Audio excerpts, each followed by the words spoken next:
We are being told that we are unfit to work, unfit for higher learning, unfit for higher living. It needs to come to an end. Remember, 1976, my parents were evicted like animals from Constantia, the only home they'd ever known. They were dumped on the Cape Flats. We seek a return.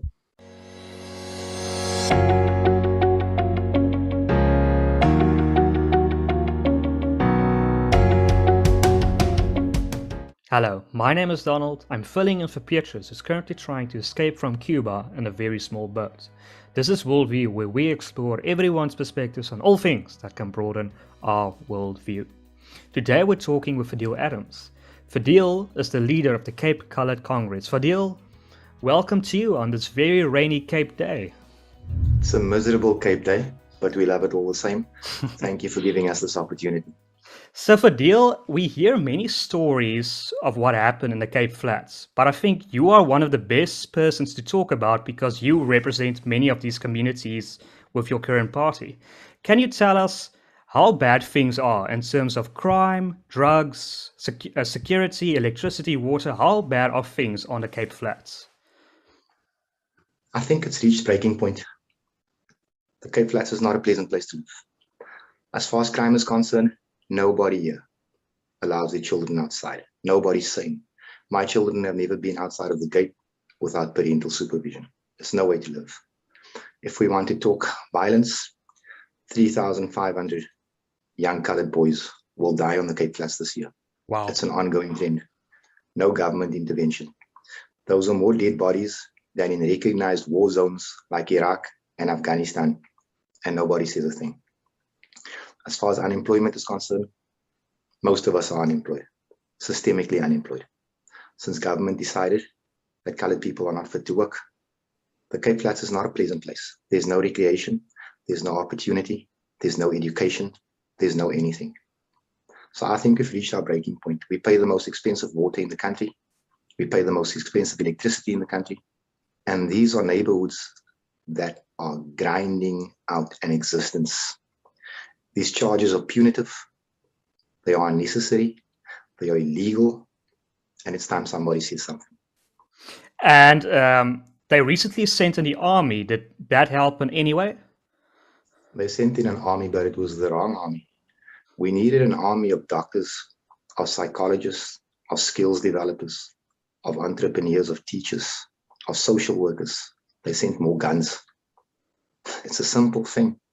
The violence just flares up somewhere else. Sending in the army was a knee jerk. It's a PR exercise. That's all it is. While they exercising PR, the gang bosses are exercising their constitutional rights, and we die as a result. It's what it is. And in terms of drugs, that's also, I believe, a huge problem in many of these areas, especially now with the gangs involved. It's the only industry that thrives on the Cape Flats. It's a systemic thing. It's been happening since 1652. They've replaced the alcohol with drugs. It's no secret who brings the drugs in. It's no secret. It's no secret the protection these drug dealers get from us, from our police services, and from politicians. There are no secrets there. It's been set up this way. This poison that they sell, these drug dealers might as well be subcontractors to the state. It's used to keep us down. It's used to ensure that the prisons remain full of us, that the mortuaries remain full of us. So yeah, that's the state of the Cape Flats in a nutshell. Wow. So now you founded the Cape Colored Congress, I believe. How does the Cape Colored Congress seek to rectify these problems? Can it be described? How can it be described as a center party, a left party, a right party? What is the aim of the Cape Colored Congress? I'd say it's a center-left party, if you were to squeeze me for an answer, because the answers to our problems are not to be found on the left or the right. Both of them have contributions to make. The trick is to find the balance. I would describe us as a center-left party. The Cape Colored Congress founded out of frustration, born out of anger, because of what this government has done to colored people in particular. You must remember, that prior to 94, we fought this war to liberate this country. In 95, they stopped calling us comrade. They started calling us colored. We've accepted this label. We'll use this label. We'll use this label to make our communities better. No, I couldn't agree more. I think colored people have been very marginalized by both apartheid and now by the ANC.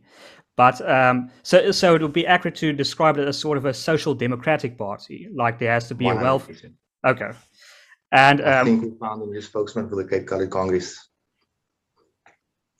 Say again, sorry. I think we found a new spokesman for the Cape Colored Congress. Oh, thank you. So why do you support Cape independence? I support independence, full stop. I believe that every province should spend its own taxes. I believe that every people should make its own laws. I think it's the best way to go. I think it's the only way to go. If you look at the South African context, what do we have? 9 official languages, 20-something tribes, a dozen religions.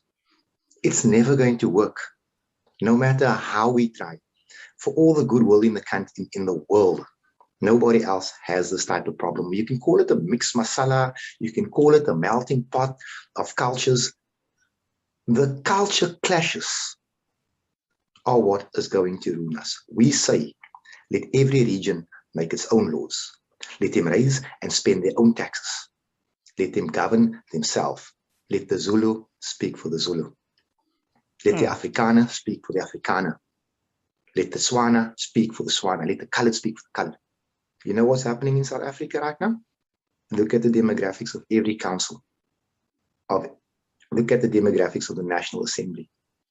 Only 2 race groups are speaking here. Everybody else is sitting on the sideline. It's untenable. It can't work. I have a Helen Zille or a JP Smith going out to bat for my children, but they don't live in my area. They do not understand my struggle. They don't walk past the dead bodies. They are not forced inside at 8 o'clock because the drug dealer has imposed the curfew. Yet these are the people spending the budgets which affect our lives. These are the people making the bylaws that affect our lives. But these bylaws and budgets are spent and made for the benefit of the suburbs where they live. It can't work. 27 years later, what has changed for me? What has changed for colored people? What has changed for poor black people? Absolutely nothing. Yeah, I think for a lot of people there hasn't changed much. In fact, if you look at the statistics, we've been steadily declining on the average median income over the last 10 years. But if you look at the Human Rights Commission report of 2017, it will tell you that since the advent of Black economic empowerment, the colored community has gotten 40% poorer. Take that into account. That is not a slow decline. It's plummeted. Yeah, okay. And so why do you think colored people vote for the Democratic Alliance? Is it because they don't see other representative for them? Why do they keep supporting the Democratic Alliance? There's never been an alternative. There is now. No sane person should vote for the ANC. The African National Congress has shown that it cannot govern. 8 out of 9 provinces in this country have been burnt by the ANC. Look at the looting. Look at the mismanagement. Look at the corruption. It's a vote for the ANC is a vote for poverty. The DA at one point came across as a very, very viable alternative. But it's nothing more than a provincial version of the ANC. It's as corrupt. It's as nonchalant. It doesn't care about poor people any more than the ANC does. And this is why you see a host of small parties coming up, because people are well and truly gutful. So, just for interest's sake, when you say the DA is just as corrupt, can you give us some examples of that? And yeah, just pure curiosity. In 2009, the CRU upgrades council residential units in the Cape Flats. National government gave a 600 million grant. 600 million. 54,000 grants. 54,000 flats were supposed to be refurbished. The project was given to what I suspect to be one of the funders of the DA, a company called Oricon. Only 5,000 flats were refurbished. The money disappeared. I've taken this issue up with the mayor. I've taken it up with the MEC for Human Settlements. I've taken it up with the Premier himself. The DA covers this company. That's one example. I can give you a dozen like it. I can tell you about the day when it was discovered that a gang boss, a prominent gang boss in the city of Cape Town, was handling a security contract by the city of Cape Town. It's a contravention of the poker law. Our alderman for safety and security, one Mr. J.P. Smith, knew about it. He never reported it. Do you understand what this means? That my tax monies are being spent on gang bosses. Do you know what a gang boss does with millions? He opens a drug franchise. He buys bigger guns. He recruits our sons with our tax monies. This is the DA. It's as corrupt, it's as rotten, it's as useless as the ANC is, just on a provincial level. And have you taken this to court? As soon as we have the resources, we are taking this to court. You have to understand that as an entity, colored people own nothing in this country. Nothing. Money, we don't have. We'll be going into this election without money, on a principle. Everybody says it's madness that we are on a hiding to nothing. We like our chances. We've been the underdogs since Vasco da Gama got off the boat. We're comfortable in that position. And yeah, just I forgot to ask this question, but what is the general opinion amongst colored people for Cape independence? Is it difficult to sell to them, or is it just naturally something they immediately agree with? You can't sell a 10-year ideology to a man who's looking for food today. You can't. I think the goodwill is there. Is it actionable in the short term? I don't think so. I think the will for Cape independence is there. But while our people are scrounging for the next meal, it becomes hard to stop him, to take 90 minutes of his time to explain to him the benefits of an independence which could conceivably happen 5, 10, 15 years from now. Oh, okay. That's fascinating. No, I mean, I'm definitely hearing the other side now here. And so you say, obviously, now that the DA is corrupt, but how will the Cape Colored Congress try to chip away at their majority and take away colored votes from them? It's a done deal. We will hold the balance of power in the city of Cape Town next year. We will hold the DA to account on everything. You must look at the bigger scenario. To the DA is nothing more than a money laundering machine. 65 billion rand year on year. That's the size of the budget for the city of Cape Town. You don't see that money being spent in my area. When they do spend it in my area, who's the contractor?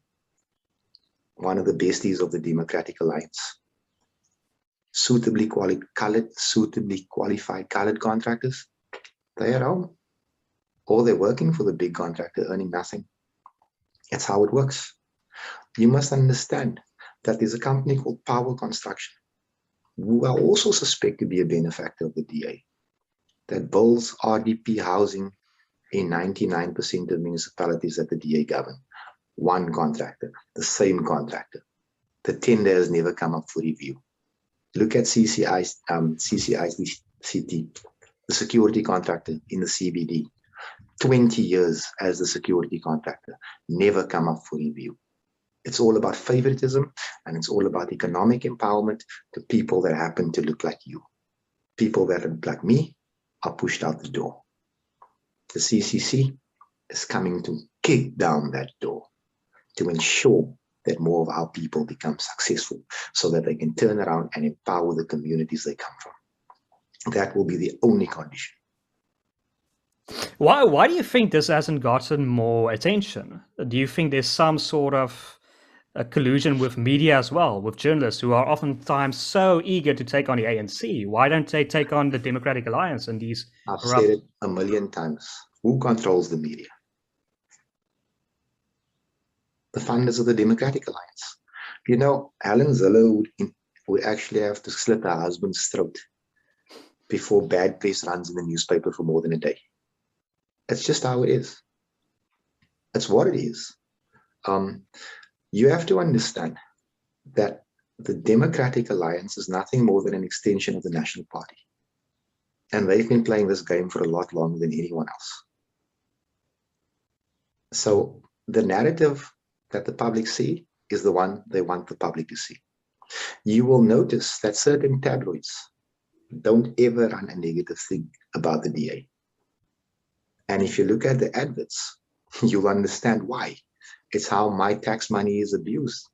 Because the DA simply runs a one-week advertising campaign in the newspaper under the guise of the city of Cape Town. And the editor's got to make a decision. Do I post this and lose advertising revenue? Or do I act as if it doesn't happen and make the bottom line look better? That's how it works. This is why social media is so important to us. This is why the community activism that we endorse and we love doing is so important to us, because irrespective of what the newspapers say, I come to your house with proof. This is what the actual truth is. And this is the part that the DA can't stand, because you must understand that these people don't have branches. We've got more branches than they do in the city of Cape Town. They don't have membership. But what they do have is a marketing machine that will rival Coca-Cola. And they're good at it. We have to give them the due. But we are coming at them. And while they can spin, and while they can spend, we're only coming to tell our truth. And our people are listening. Our people are listening. And our people are saying, yes, enough. And that must be scaring you. On the issue of spin, I think the Democratic Alliance panicked quite a bit in 2019. And all of a sudden, we saw these slogans: vote for the Democratic Alliance to stop an ANC-EFF coalition. And I think that was a fear tactic to keep them in power in the Western Cape. Is that something that resonates with colored people? Is a fear for the ANC and the EFF, or a possible coalition between them? Yes, it is a real fear. A coalition between the EFF and the ANC will be the end of this country. Sadly,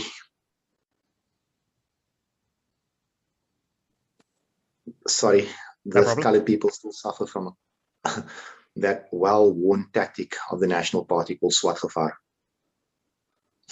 The DA they merely point at the ANC, and colored people come back into the lager.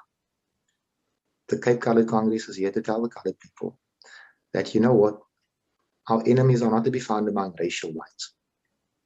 Our enemies now are to be found amongst economic lines, across zip codes, area codes, Model C schooling, and that type of thing. That's where you find your enemy. The black man is not your enemy. The white man is not your enemy. It is the thinking that is your enemy. You see, when I have 1 million people coming from the Eastern Cape, each one of them grabbing a plot, each one of them looking to grab a house, to grab a job, and it negatively impacts an entire people, the average mindset will automatically look and reference that person as an enemy, because we're competing for the same resources. And the DA thrives on that. It's the reason they allow these land invasions, because every one of these squatter camps that comes up, it builds a resentment in the colored community towards black people and brings them home to the lager. Colored people are tired of being the war between white and black. We're going to stand up for ourselves. So, let's play now a hypothetical game, and let's say, okay, now in the next local election, the DA falls below 50%. And there's the Cape Colored Congress. They are in a position to form a coalition with the DA. What would the Cape Colored Congress requirements of ultimatum be to the DA to join a coalition with them? Or would they even want to join a coalition with the DA? I don't have a mandate to speak on a coalition with the DA, but I can give you an idea of what we want. We want demographic representation. If colored people are to be 50% of the province, we need to see 50% of us in work, 50% of us in management, 50% of us in housing, 50% of us in law enforcement. That's where this conversation starts. You see, in the city of Cape Town, 60% white males as management, yet white males make up less than 4% of the population. There's something very wrong with that demographic. That when you walk into the city center, you're more likely to find an elephant than a colored being employed. That's got to change. So when we come into council, we'll be playing hardball, but it'll be shareable. Remember, there's a constitutional court ruling that says that you cannot employ national demographics in the Western Cape because it would have a negative impact on the colored people. Both the DA and the ANC threw it out the window. They laughed at the constitutional court. We'll be coming to enforce that ruling. It's the only way our areas are going to get better. It's the only way our children are going to live longer. Understand that as a colored male, I have the lowest life expectancy in this country. That has got to change. And it's got to change quickly. So if I understand you correctly, would you be in favor of a sort of colored affirmative action? 100%, unashamedly, unapologetically. 27 years of rejection, of neglect, of marginalization. There has to be corrective action. There has to be corrective action. And what is your opinion on Patricia de Lille? I'll give you an honest one. Auntie Pat should go and enjoy a well-deserved retirement. I used to idolize the woman when she was with the PAC. However, you cannot have a different political ideology for every election. I remember one settler, one bullet. You know, I used to be hateful of white people too. I used to be. One settler, one bullet. That was a cry. And then she became this colored auntie with the ID. Then she became a white madam with the DA. And now she's turning back to the Africanists. It's confusing. I understand that she has popular support. She's Patricia de Lille. She has popular support. We can't wish it away. But her contribution to this country since she brought that arms deal report to Parliament, I think it's been negligible. And it might sound harsh, but it's what I see. You know, she's had 9 years as mayor of the city of Cape Town, and the biggest contribution to colored people was toilets for backyarders. Not land, not houses, not jobs, toilets in your backyard. We live like animals, and every time a colored is represented in power, they turn their backs on us. I could name all of them. I'm not going to, but I could name all of them. They know who they are. This is going to be different. The CCC comes into this election and goes into council unapologetic in its stance. Colored lives matter. And what is your projections for the next election? How well do you think you're going to do? If we get as little as 15% of the colored vote, the landscape in Cape Town will change. We went into the Delft election with no money. It took 30%. First try, no experience, no money, no resources. I think we can do it. If someone that shares our ideology or thinks that, look, you know what, colored people, you deserve a better shake, comes along, pumps some money now into our election campaign, I can guarantee you that will be the end of the Democratic Alliance as you know it. Because once it loses Cape Town, they might as well close their doors nationally. And that's about to happen. I don't want to make a call because we haven't sat down with our proper analysis. That is due next week. But I think we'll do well enough. I think there's going to be a coalition government in the city of Cape Town. That's for sure. And I think it's necessary. We need to get rid of this MACO system which the DA brought in.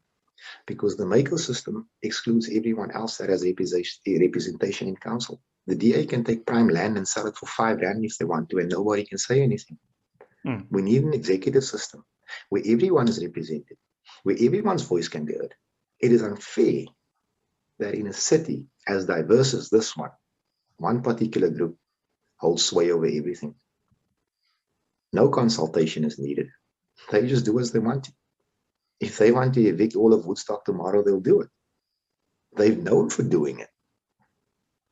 You have to look at the Steenwiller case, which our attorneys are fighting right now, where people's subsidies were used to build a big complex, where land almost the size of Century City is leased to a woman from Scotland for 700 rand a year. But these people are being evicted because they can't pay extortionate rent. That's how the city runs. And it's how we suffer. And it needs to come to an abrupt end. We can't take 5 more years of this. I don't know if colored people in general are aware of it yet, but they won't survive 5 more years of DA rule. Yeah.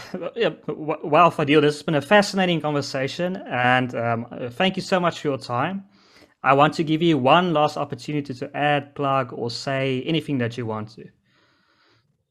If you love fairness, you will vote CCC. If you love justice, you will vote for the Cape Colored Congress. You see, you would never have heard of Fadiel Adams if my kids were given a fair opportunity. My son was denied varsity entrance despite having grades because of the color of his skin. He's not the only one. Half the matriculants in this province happen to be colored. Less than 5% of them get taken into varsity. We are being told that we are unfit. Unfit to work, unfit for higher learning, unfit for higher living. It needs to come to an end. Remember, 1976, my parents were evicted like animals from Constantia, the only home they'd ever known. They were dumped on the Cape Flats. We seek a return. I'm not here to throw a white man out of his house. It's not why I get up in the morning. We want integration. We want to live together, irrespective of color, race, creed, culture. We want to live together. These white enclaves, these colored ghettos, these black townships, they must come to an end. And only the Cape Colored Congress is prepared to bring it. Thank you very much. Thank you for giving us the airtime, Donald. No problem. Well, thank you, Fadiel. That's a very powerful message there, folks. And if you liked our content, please share this video as widely as possible and subscribe to our YouTube channel. My name is Donald, and this has been WorldView.